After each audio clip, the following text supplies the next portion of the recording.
Hey, it's that Deadeye guy. Let's reload Star Wars Jedi Knight II, Jedi Outcast. Jedi Outcast is a first and third-person action shooter released in 2002 and follows the story of Katarn, a mercenary working closely with the Rebel Alliance both during the Rebellion and after the fall of the Empire. Kyle's story went away with the rest of the expanded universe once Disney acquired the rights to Star Wars. Originally, Kyle was the one who stole the Death Star plans in the first Dark Forces game. Katarn's story is an interesting one, and his straightforward, roguish attitude makes him among my favorite Star Wars characters of all time. He went to the Imperial Academy as a youth, graduated to soon become a young officer in the Imperial Army. Before taking his first official post, his father was killed by a band of rebels, who he found out later to be Imperials in disguise. This disgusted Katarn, causing him to join the Rebel Alliance. From there, he worked a slew of missions directly for Mon Mothma, eventually bringing down the Dark Trooper project at the end of Dark Forces. His father had passed on Force sensitivity to him, and he discovered his powers while pursuing a band of Dark Jedi led by Jarek. These evil Force users were after the Valley of the Jedi, a place of great power and attunement with the Force. Kyle's father had the whereabouts stashed away, but was quickly discovered. Katarn followed Jarek to the Valley and defeated him in single combat, something incredibly impressive for a neophyte as he was at the time. This ended Dark Forces 2 Jedi Knight. Jedi Outcast is some years after the fall of the Empire. Kyle severed his connection with the Force for fear of succumbing to the dark side and gave his lightsaber to Luke for safekeeping. While on a mission to an Imperial remnant station, he and his compatriot Jan Ors pick up communication that mentioned the Valley of the Jedi and reborn warriors. Hoping the location of the valley would never be discovered again, they began to investigate. It's here that they meet the main baddie, Desan, a former student of Luke's who turned to the dark side. Kyle encounters him early on, but he's clearly no match against a trained Force user while limited to conventional weapons. Desan easily defeats him and then kills Jan Ors. Kyle escapes and goes to the Valley of the Jedi to reawaken his connection to the Force in order to exact revenge upon Desan. This plays right into the Dark Jedi's plan as he follows Kyle to the Valley and uses the power there to create troops capable of using the Force. Alliance troops eventually cut off the ships, however, hundreds of Force-sensitive warriors had already been made. Desan brings his army to Luke's academy on Yavin 4, and it is here that Kyle confronts him for the final battle. First things first, the models did not age well, at all. The cutscenes are pretty much horrific, even though I can remember that this game looked great when it first came out.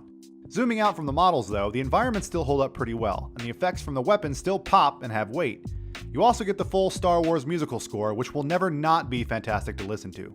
The original Dark Forces was every bit a first-person shooter, but the Jedi Knight series leans pretty far away from that to be more of a third-person Jedi action game. Jedi Outcast doesn't really begin until you get your lightsaber back from Luke. Sure, you can run and gun the entire game with the exception of fighting Force users, but it's so much more fun using Force powers and a lightsaber. Outcast really made you feel like a powerful Jedi as you progressed. The movement abilities made navigating the levels enjoyable, and the various directed Force powers like grip and lightning added a nice spin to the general combat. While during the first couple levels a horde of stormtroopers could be a threat, later on they're just ragdolls to be thrown around. I almost started to feel bad for them once I got my most powerful abilities. Almost. The saber combat can be a little janky.